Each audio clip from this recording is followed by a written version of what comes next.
नमस्कार, आप देख रहे हैं चौकस भारत और मैं ब्रजेंद्र। भाई, इस वक्त मैं अरवल विधानसभा क्षेत्र में हूँ। अरवल विधानसभा की बात करें तो 1951 से ये विधानसभा क्षेत्र जो है वो यहाँ जितने भी लोग या कहें कि जितने भी प्रतिनिधि बने 1951 से, कोई भी प्रतिनिधि यहाँ लगातार 2 बार से ज़्यादा, मैक्सिमम अगर हम देखें तो कोई कोई जो है कुछ दिनों के लिए 3 बार, उसके बाद उपचुनाव भी हो गए थे, 3 बार बने हैं लगातार। कोई पार्टी अगर कहे तो मुकम्मल किसी पार्टी का यहाँ पर दबदबा नहीं रहा है। कई ऐसे कारण हैं इसके पीछे कि राजनीतिक गलियारे में ये अरवल विधानसभा जो चुनाव होती है तो क्यों ये शोध का विषय बन जाता है।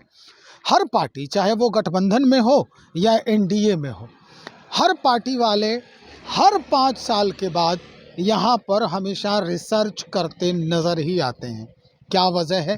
कुछ जनप्रतिनिधि हमारे साथ हैं आज। आनंद चंद्रवंशी हैं, हालांकि हैं तो भारतीय जनता पार्टी के नेता, लेकिन इनसे हम जानते हैं, चूँकि ये इस क्षेत्र के हैं और जिला पार्षद भी रह चुके हैं, तो इनसे हमारा जानना जो है वो अत्यंत आवश्यक हो गया है।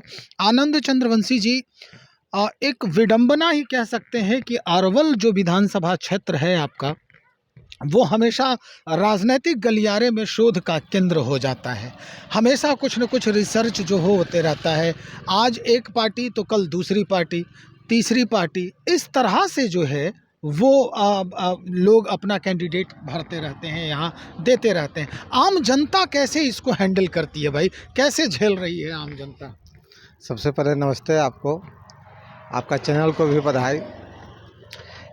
आपका कहना है कि प्रयोग हो रहा है। हाँ। हर 5 साल पर राजनीतिक दल के पार्टियां जो है से अरवल को प्रयोग के स्थल बना लिया है और अपना कैंडिडेट, अपना उम्मीदवार, अपना गठबंधन से हो बदलते रहता है। बिल्कुल, यह तो सत्य बात है। और जहाँ तक हम लोग का झेलने की बात है, यहाँ के पब्लिक, यहाँ के मतदाताओं को झेलने की बात है, चूँकि बिहार के राजनीति में जो जातीय समीकरण अहम भूमिका निभा रही है, आज भी निभा रही है, उसका ही कारण है। अच्छा। जो जातीय समीकरण से जो नेताओं जो हैं राजनीतिक दल के, हमने एक पार्टी के लेवल से नहीं बता रहे, पार्टी से हट के, वो आप फुली फेड करते हैं कि यह फलना जात के मेरा लोग जो हैं तो मेरा मतदाता हैं, और उनके बल पर प्रयोग करते हैं। या दूसरे भाषा में यह हम लोग कह सकते हैं कि कहीं ना कहीं राजनीतिक दल यहाँ के मतदाताओं को, या जो ब्लाइंड सपोर्टर मतदाता हैं किसी जाति विशेष के, उनको ब्लैकमेल भी कर देते हैं। उन पर भरोसा रख कर किसी को भी टिकट दे देते हैं। अब मतदाता को जो विकल्प मिलता है चुनाव में, उसी विकल्प में से एक चुनना रहता है। यही कारण है कि हम लोग चूँकि वोट तो देने जाएंगे, वोट का बहिष्कार तो करेंगे नहीं, लोकतंत्र का पर्व मनाएंगे।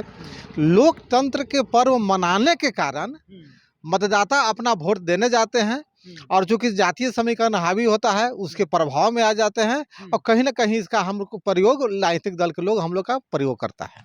अच्छा, इसमें इस विधानसभा क्षेत्र की बात करें तो रोजी रोजगार की जो स्थिति है, या अगर कोई फैक्ट्री की बात हो, क्योंकि जगह तो बड़ा ही उपजाऊ है, अरवल सिंचाई वाला क्षेत्र है, सोन नदी बगल में है, और ऐसी स्थिति में यहाँ कितने स्तर से, चूँकि अब तक जो है वो यही देखा जा रहा है कि कृषि के अलावा कोई दूसरा यहाँ पर उत्पादन या रोजी रोजगार का कोई ऑप्शन नहीं है, तो इसको आप लोग कैसे देख रहे हैं?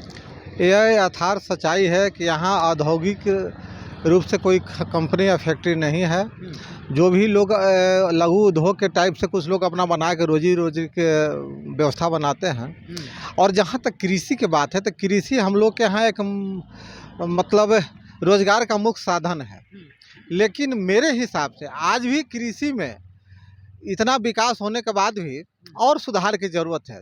जैसे हम गौर करते हैं, सोन नहर से बड़ी नहर निकलती है जो पटना की तरफ जाती है, उससे बहुत सा छोटी छोटी नहर, छोटी छोटी कैनाल भी निकला है। Saidpur canal, Imamganj canal, Belkhara canal, Ayara canal, ऐसे कोछासा रजवाहा कैनाल, माली कैनाल, बहुत सा कैनाल है।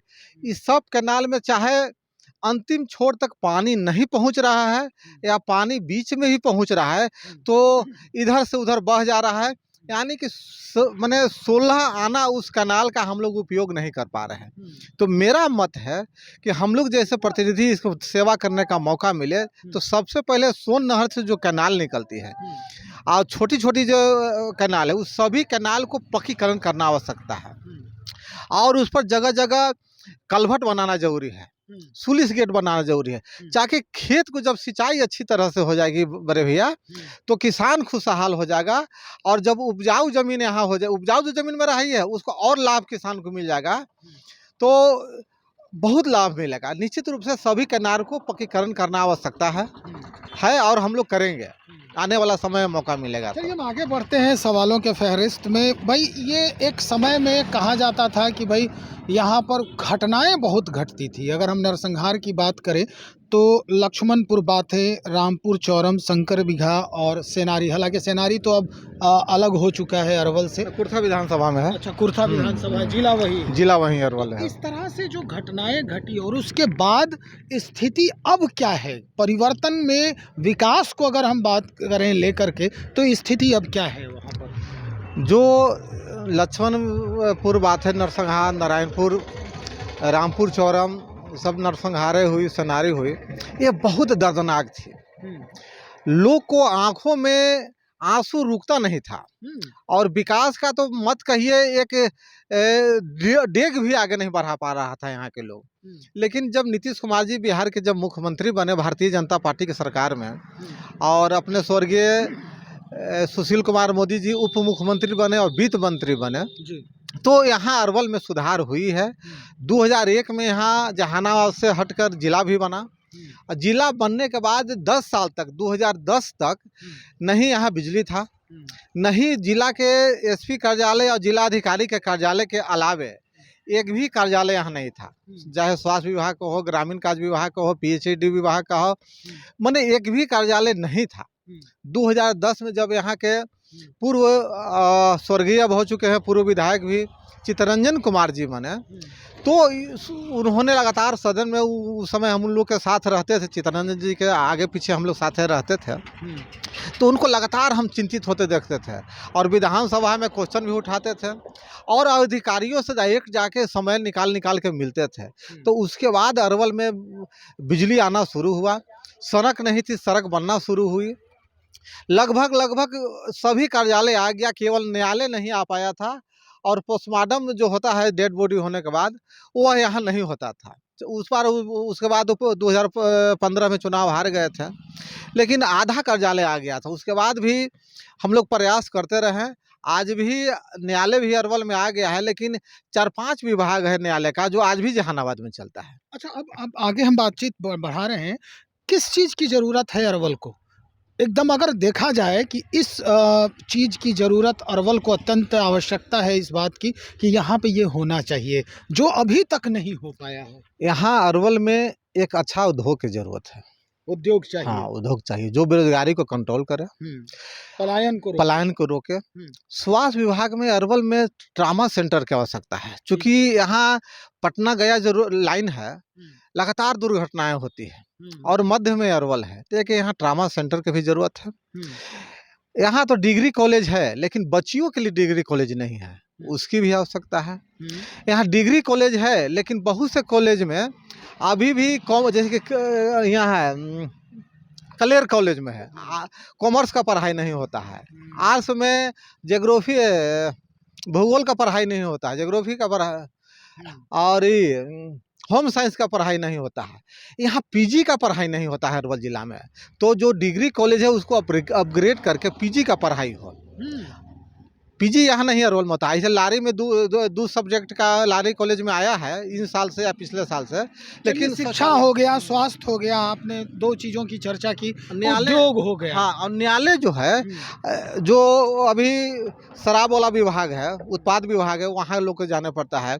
बिजली डिब्बा का जो केस है वो गया लोग के जाने पड़ता है, वही अरवल में आ जाए। स्वास्थ्य बिजली की समस्या है यहाँ या फिर बढ़िया है बिजली पहले से बेहतर सुधार है, हालांकि और सुधार की आवश्यकता है लेकिन बहुत बेहतर है। मतलब उसको हम निंदा या शिकायत नहीं कर सकते हैं, लेकिन सुधार की आवश्यकता है। सुधार की आवश्यकता ये है कि छोटी छोटी घटनाएं होती है, तैसून हवा चल गया, थोड़ा सा तेज वर्षा हो गई और बिजली का कटअप का शिकायत, तो इसमें सुधार का इंफ्रास्ट्रक्चर में सुधार की आवश्यकता है। उसके बाद बच्चों के लिए न्यायालय जो होता है वो भी जहानाबाद में है। परिवार जो न्यायालय होता है, पारिवारिक न्यायालय, वो भी जहानाबाद में है। तो उस सबको यहाँ आना चाहिए, यहाँ भी होना चाहिए। अरवल में आना जिला बना है, जिला तो बन इसी गया तरह है। से यहाँ होना चाहिए। अब किसी व्यक्ति को बिजली विभाग का केस हो तो उसको गया जाना पड़ता है। चलिए हम आगे बढ़ते हैं। ये आनंद जी, आगे बढ़ के हम ये जानना चाह रहे हैं आपसे सीधे तौर पे कि जब वोट होता है यहाँ पर, यानी चुनावी जब माहौल होता है, सरगर्मी जब बढ़ती है, तो जिस तरह से लोग हावी होते हैं आखिरी चरण में, समीकरण कुछ भी कर दें आप, मुद्दा कुछ भी उठा लें, जाति वाला जो समीकरण है ना, वही लास्ट में काम आता है। यहाँ किस तरह का माहौल आप लोग बनाते हैं चुनाव के दौरान? हालांकि जातीय समीकरण के पूरे बिहार में चल रहा है, उसे अरवल छूता नहीं है। अरवल में भी जातीय समीकरण का प्रभाव है। और चुनाव में जातीय आधार जो है कैंडिडेट सेलेक्शन करने में, कैंडिडेट को वोट देने में महत्वपूर्ण भूमिका आज भी निभा रही है। मुद्दा बहुत से आते हैं, लेकिन जाति का मुद्दा आज भी हावी है, यह यथार्थ सच्चाई है। हम स्वीकार करते हैं इस चीज़ को। प्रतिशतता क्या रहती है अगर चुनाव की कहें, वोटिंग की कहें, तो भाई पिछली बार की अगर हम बात करें तो लगभग 20,000 वोट से जो है वो भारतीय जनता पार्टी के जो कैंडिडेट थे वो हार गए थे। तो ये जो प्रतिशतता होती है वो कैसे आधारित होती है, किस चीज़ पर आधारित होती है? लगभग वोट जो है, सामाजिक वर्गीकरण को देखा जाए तो लगभग वोट जो है सब बटा हुआ है। राजनीतिक दल के मुद्दा के जो जातीय मुद्दा है उस आधार से बटा हुआ है। जो स्वर्ण जाति का वोट है, वैश्य जाति का वोट है और अति पिछड़ा का अधिकांश हिस्सा का जो वोट है वो भारतीय जनता पार्टी की ओर जाता है। अच्छा। पिछड़ा जाति का वोट है जिसमें नीतीश कुमार जी का जो जाति, कुर्मी जाति आ जाते हैं, कुशवाहा समाज आते हैं। तो अरवल विधानसभा में देखा जाता है कि नीतीश कुमार जी का प्रभाव जहां रहते हैं, जिस गठबंधन की ओर से चुनाव में रहते हैं, चाहे पिछला बार तो महागठबंधन की ओर से थे, तो वह वोट महागठबंधन की ओर चल जाता है। राष्ट्रीय जनता दल का जो वोट है वो मुसलमान वर्ग और यादव समाज का वोट है, वहाँ चल जाता है। मने एक्यूरेट चल जाता है, मास वोट चल जाता है, मने अपवाद ही कहिए तो इधर उधर होता है। और दलित का जो वोट आता है उसमें कुछ बिखराव हो जाती है। यही यहाँ के जाति और वर्ग का समीकरण है। इसमें जो धुरी है चुनाव जिताने का, वो किस कास्ट के ऊपर रहता है कि इसी कास्ट के इर्द गिर्द धुरी नाच रही है, अगर ये सपोर्ट कर दिया तो चुनाव जीत जाएगा कैंडिडेट? यह धुरी स्पष्ट है कि लालू प्रसाद यादव जी भी अप्रत्यक्ष रूप से लोग को कहते थे कि जिन मेरा बक्सा से निकलता है, वह जिन थोड़ा अति पिछड़ा था। अच्छा। और नीतीश कुमार जी ने उसको फोकस किए हैं। और 2014-15 तक भारतीय जनता पार्टी को अति पिछड़ा कभी वोट नहीं देता था। नीतीश कुमार के कारण भारतीय जनता पार्टी को वोट मिलता था 2014 तक। 13 में हम यहाँ के जिला अध्यक्ष बने थे अत्यंत पिछड़ा जाति का, अति पिछड़ा का, भारतीय जनता पार्टी का। तो 13 के बाद हम लोग लगातार अरवल जिला में अति पिछड़ा के नाम लेकर आनंद चरमसी मैं गाँव घूमा था और लगातार सम्मेलन कराता था। लगातार सम्मेलन का 14 में जब प्रधानमंत्री नरेंद्र मोदी जी बने तो अति पिछड़ा के प्रधान बेटा नरेंद्र मोदी है यह कह के हम लोग वोट मांगे और इसका प्रभाव हुआ कि अत्यंत पिछड़ी जाति का एक बहुत बड़ा वर्ग भारतीय जनता पार्टी के साथ जुट गया और निर्णायक वोट यही अति पिछड़ा है। आज भी निर्णायक वोट अत्यंत पिछड़ा जाति का ही, जिधर परला चल जाता है उधर जीत हो जाती है। पिछले चुनाव में भी यही हुआ, अत्यंत पिछड़ा जाति, चूँकि उसके पहले एक लोकसभा चुनाव हुई थी 2019 में, उसमें कुछ घटनाएं सामने आ गई थी। उस समय अत्यंत पिछड़ी जाति के उम्मीदवार थे, उस घटनाएं का रिएक्शन हुआ था तुरंत 2020 में और कुछ अत्यंत पिछड़ी जाति का वोट भारतीय जनता पार्टी की ओर से नाराज होकर था, चूँकि 19 का रिएक्शन था तो वह चल गया था महानंद। तो लगता है कि इस बार भारतीय जनता पार्टी के तरफ से, चूँकि बीजेपी के कैंडिडेट अरवल से हमेशा देखा गया है कि रहते हैं, अगर गठबंधन में है, एनडीए गठबंधन में है, तो बीजेपी का ये सीट था पहले से। हालांकि वो भी एक रिसर्च ही कह सकते हैं उसको, लेकिन अब क्या लग रहा है भारतीय जनता पार्टी इस बार अपने तरफ से, अपनी पार्टी की ओर से अति पिछड़ा को एक चेहरा बनाएगी? ऐसा हम लोग मांग भी कर रहे हैं, हम लोग उम्मीदवारी भी पेश कर रहे हैं। और जो राष्ट्रीय कमेटी का मेरा सर्वे था, वह सर्वे भी कुर्था से अरवल से ही गया है कि अत्यंत पिछड़ी जाति का यदि वोट बैलेंस हो जाए भारतीय जनता पार्टी की ओर, तो जो यहाँ CPI-ML का कैंडिडेट है, जो अति पिछड़ा वोट पर उनका भी एक पकड़ है, वह वोट भारतीय जनता पार्टी के वो टर्न अप कर जाएगा। कब? जब अति पिछड़ा के उम्मीदवार आ जाएंगे तब। तो उस स्थिति में भारतीय जनता पार्टी यहाँ बहुत अच्छी तरह से अपना सीट निकालेगी। चलिए, बहुत शुक्रिया जानकारी देने के लिए। तो भाई हमारे साथ आनंद चंद्रवंशी, जो पूर्व जिला पार्षद भी हैं अरवल के, और जिस तरह से भारतीय जनता पार्टी के नेता भी हैं, तो जिस तरह से माहौल बन रहा है चुनाव के पहले, ये देखा जा सकता है कि लोग अपने तरफ से तो कोशिश कर ही रहे हैं, पार्टी स्तर पर भी जो है वो शोध कार्य लगातार जारी है। यानी कि लोग रिसर्च कर रहे हैं कि भाई किसका वोट किस तरफ कन्वर्ट होने वाला है, और कौन जो कास्ट है, किस कास्ट को अगर हम तवज्जो देते हैं, तरजीह देते हैं, तो ये वही केंद्र बिंदु है जिसके बदौलत यहाँ से इनके यानी इस क्षेत्र की जनता का प्रतिनिधित्व कर सकता है बिहार विधानसभा में।